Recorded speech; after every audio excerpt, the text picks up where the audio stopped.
Welcome बच्चों, how are you.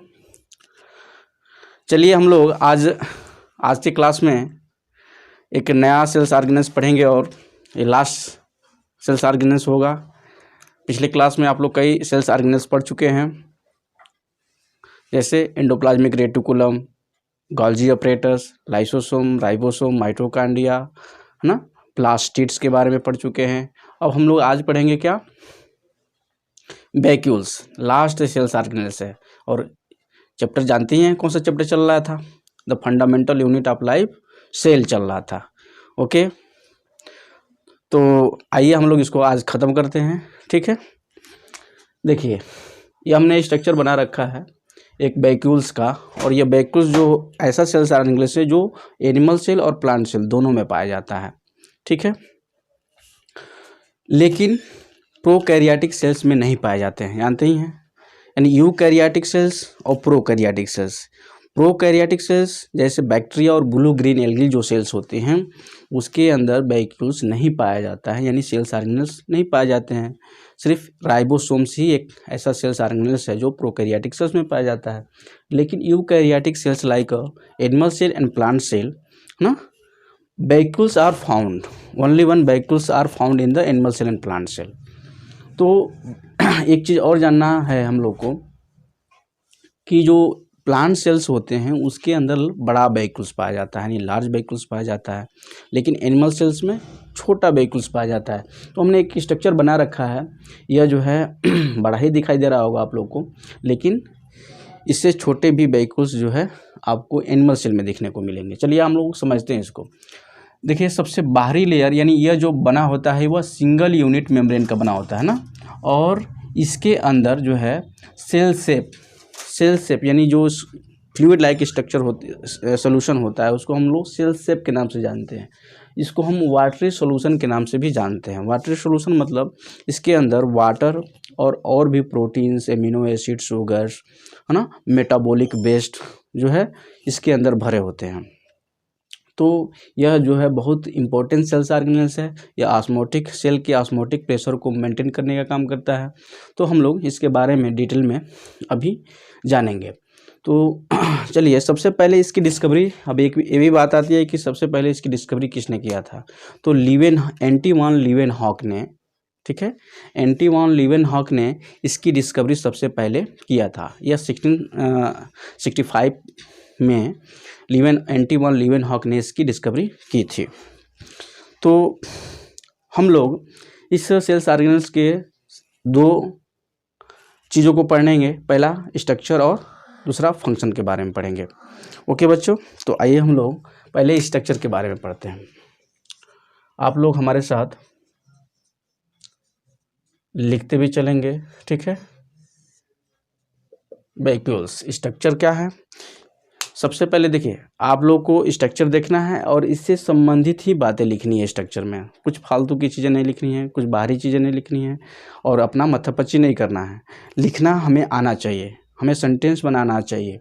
तो हमें कुछ बाहरी नहीं। देखिए सबसे पहले ये एक सिंगल मेम्ब्रेन से बना हुआ है, तो हम लोग लिखेंगे क्या, लिखेंगे vacuoles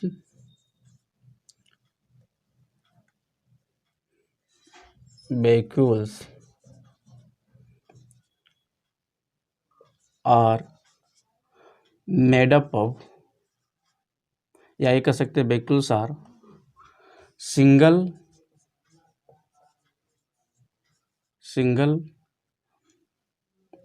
unit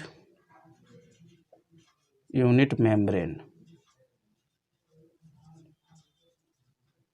single unit membrane storage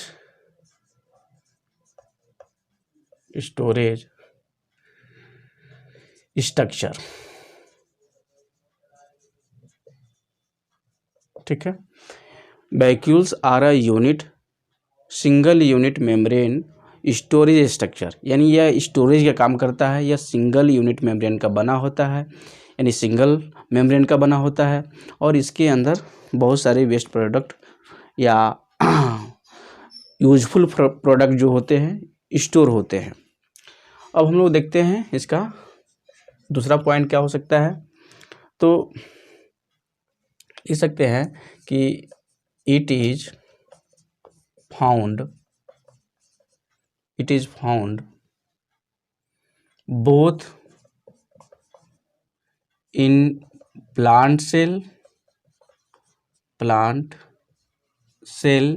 and animal cell. Okay, यह प्लांट सेल और एनिमल सेल दोनों में पाया जाता है, बट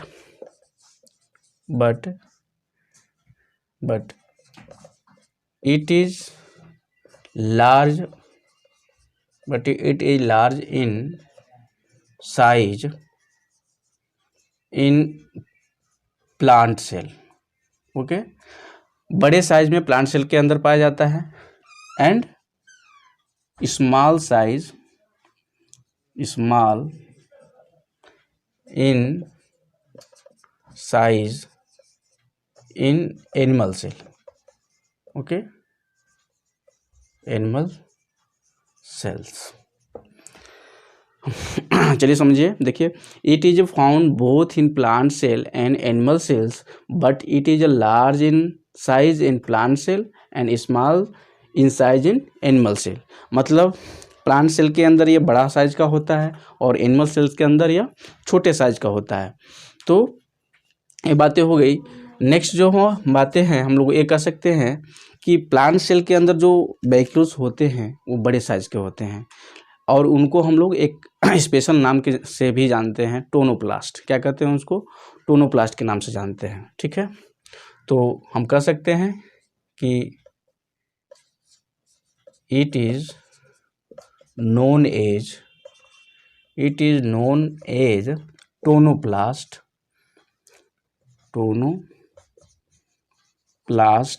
इन प्लांट सेल,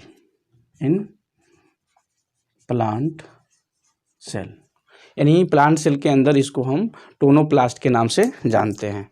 यह बहुत इंपॉर्टेंट है, यह ऑब्जेक्टिव टाइप क्वेश्चन में बनता है या पूछा जा सकता है। तो ये चीज़ें हो गई, हम लोग ये जान गए कि यह जो है कहाँ पाया जाता है। तो यह प्लांट और एनिमल सेल दोनों में पाया जाता है।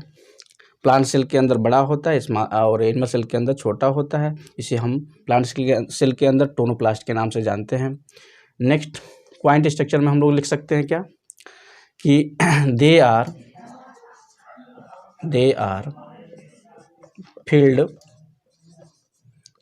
filled with cell shape। They are filled with cell shape।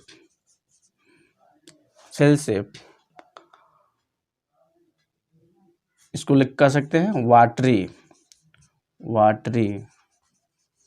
Solution. Watery cell sap को हम लोग वाटरी सॉल्यूशन के नाम से जानते हैं। They are filled with cell sap watery solution like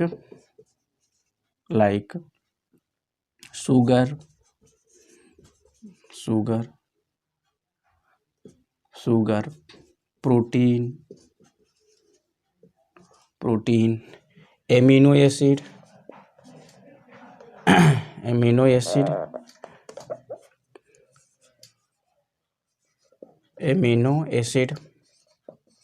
okay,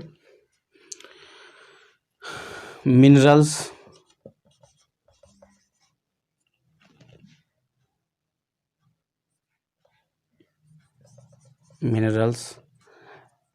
and metabolic waste।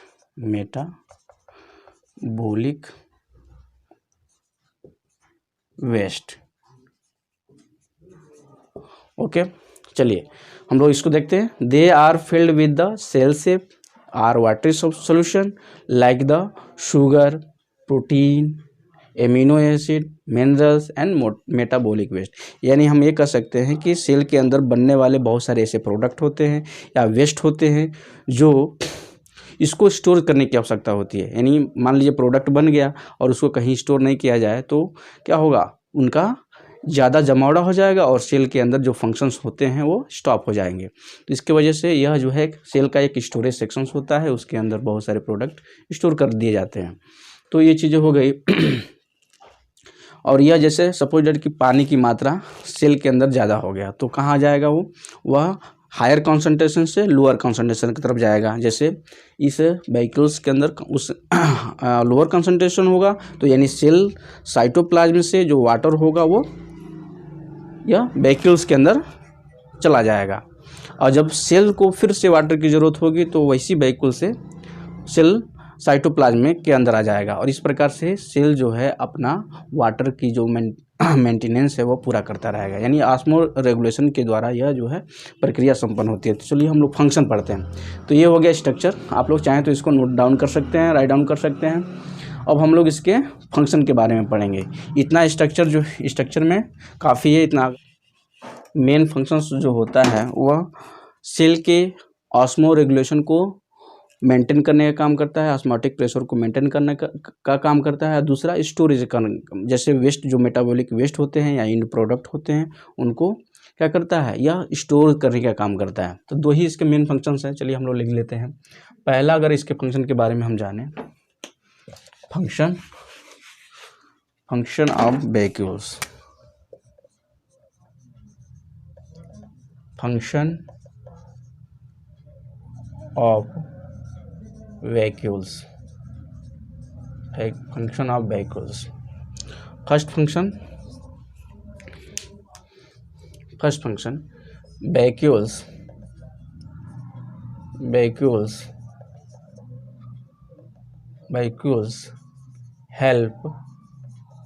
help in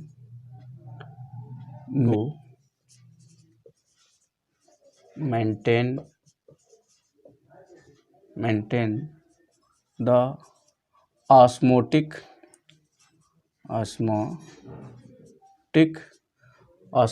pressure of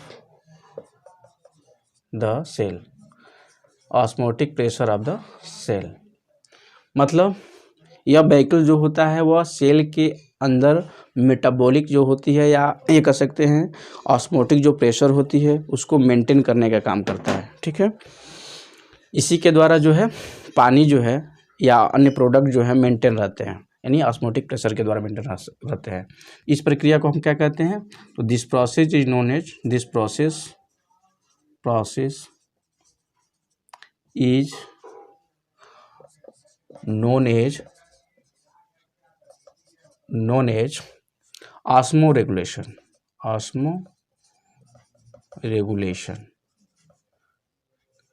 इस प्रक्रिया को हम लोग बोलते हैं ऑस्मोरेगुलेशन। ठीक है, सेल के अंदर जो प्रोडक्ट होता है उसको मेंटेन करने का काम ऑस्मोटिक प्रेशर के द्वारा होता है बच्चों। ठीक है, और इस प्रोसेस को हम लोग क्या कहते हैं, ऑस्मो रेगुलेशन प्रोसेस कहते हैं। नेक्स्ट अगर हम फंक्शन की बात करें तो क्या हो जाएगा, वेहिकल्स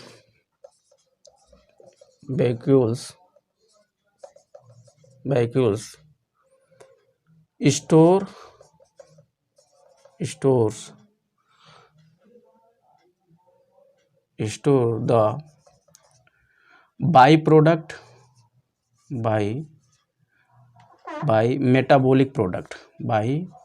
metabolic product। ठीक है, प्रोडक्ट्स बाय मेटाबॉलिक प्रोडक्ट्स, और हम कह सकते हैं और इंड प्रोडक्ट्स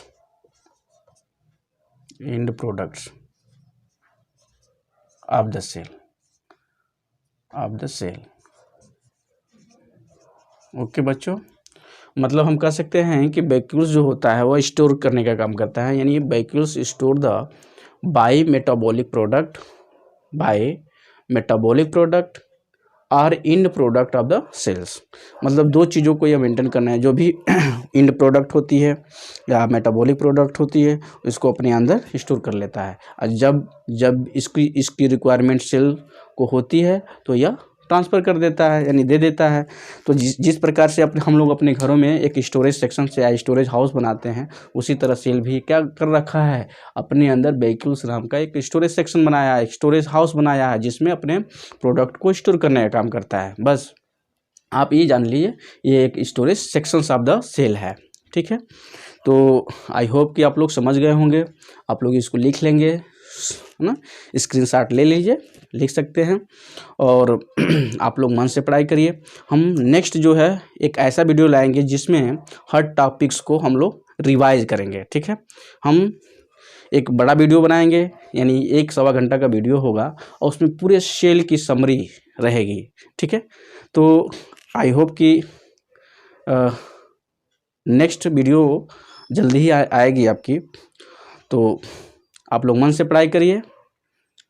लेकिन एक चीज़ और, बहुत बच्चे कहते हैं कि सर मन पढ़ने में नहीं लगता है, तो ये पढ़ने में कब लगेगा?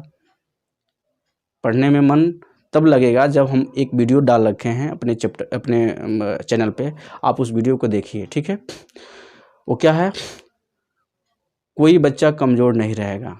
तो वह अगर वीडियो इस नाम से हम डाल रखे हैं तो उसको अगर देखते हैं ध्यान से और उसको फॉलो करते हैं तो ज़रूर मन लगेगा पढ़ने में, आपका दिमाग ज़रूर तेज़ होगा। तो इसको आप ज़रूर देखेंगे। अगर वीडियो पसंद आई हो तो लाइक करिए, हमारा सपोर्ट करिए, हमारे से जुड़ने का प्रयास करिए। अगर सब्सक्राइब करेंगे तो हमारे चैनल से जुड़ेंगे, हमसे जुड़ेंगे और आपको हमसे अच्छी चीज़ें मिलेगी आपको।